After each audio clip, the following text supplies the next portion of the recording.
When it's a child, it's a unique brand of torment. You don't get better because when you're broken in a certain way, you just have to learn how to live within that brokenness. Make a deal and bring all. Goldberg-Polin has continued to campaign for the release of all the remaining hostages and believes a deal is closer than ever. We are all filled with tremendous hope and optimism and praying that after 2 years of agony, misery, indescribable torment, that please let there be an end.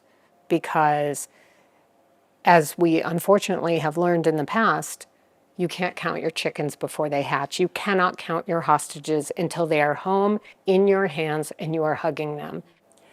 Does it feel like it's closer than ever, that there could finally be a deal? There are 42 hostages who were taken alive and survived for hundreds of days and were killed in captivity.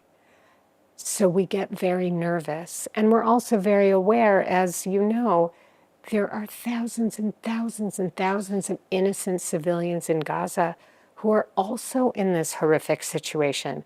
We have such a surplus of suffering in this neck of the woods, and we are desperate for the decision makers and the people of power to make it end. We don't have the ability to do that, tragically. It requires leadership. Yes. On both sides. Yes. How do you have that empathy? If you only cry when one side's babies die, it means your moral compass is broken, and therefore your humanity is broken. And I am grateful. I still cry when I see anyone who's innocent suffering on either side. And it's not because I'm this out of the ordinary person. It's because I'm a person. Do you think that that might be there right now, even if it's just for this moment? I think it's possible for sure. And I think it doesn't have to be that everyone's interests are aligned. Everyone can be doing this for different reasons. That's fine. Just bring these people home and stop this pain in our region. Are there concrete things that people can do right now to get this deal over the line? We have understood from President Trump that he is hearing the voices on the street in Israel. We see hundreds of thousands of people going out with signs saying, President Trump, get this over the finish line. President Trump, bring these people home. President Trump, end this war. And he has posted that it is those very voices that he has heard. And oftentimes we say, does my voice matter? Does my little voice matter if I'm going out on the street with my cute little homemade sign? Does it matter? And the resounding answer is yes. Yes, it matters. Are you angry?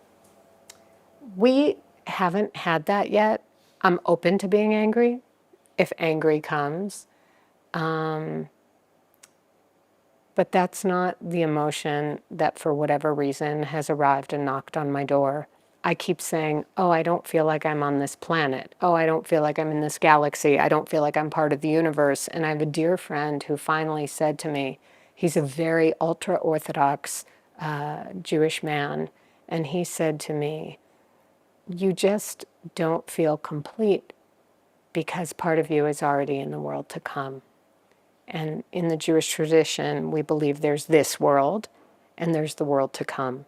And this world is really, according to our tradition, more of a corridor or a lobby or an elevator. It's what you do to get to the next world. So, knowing Hirsh, what way forward do you think he would want for Israel? Well, I know that Hirsh was still very young and idealistic, which is part of the beauty of being young. Absolutely. And he very much believed that we have to figure out, how do we share? We don't have to be best friends. We don't need rainbows and unicorns. But how do we figure out how to live near each other? Or we can all die near each other. Is healing possible? I think there is light ahead. I think that there is a path forward. I see it with myself after such a monumental loss. I will limp for the rest of my life, but I can limp toward the light. And are you limping towards the light? I am. But I want all of us in this region to, whether it's crawling or hopping or limping, or eventually there will be people running toward the light. We have to go forward. We must.